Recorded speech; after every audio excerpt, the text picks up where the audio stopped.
আজ চৈত্র পূর্ণিমা। আজকের দিনেই রাম ভক্ত হনুমানের জন্ম হয়েছিল। আজ পালিত হচ্ছে বছরের প্রথম হনুমান জয়ন্তী। চৈত্র পূর্ণিমা ছাড়াও কার্তিক মাসের কৃষ্ণপক্ষের চতুর্দশী তিথিতে পালিত হয় হনুমান জয়ন্তী উৎসব।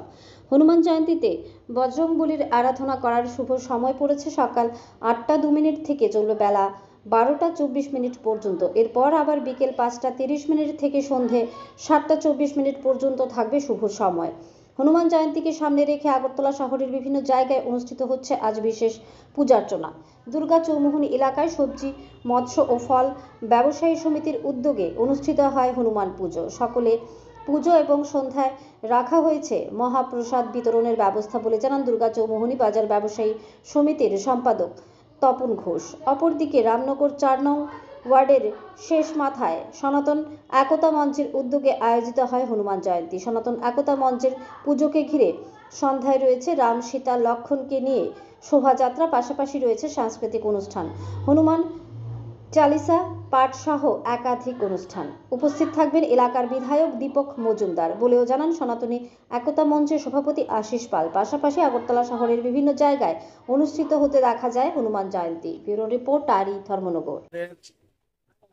সনাতনী একতা মঞ্চ আমরা এবার তৃতীয় বর্ষ আমরা এই বজরংবলীর পুজো করতে যাচ্ছি।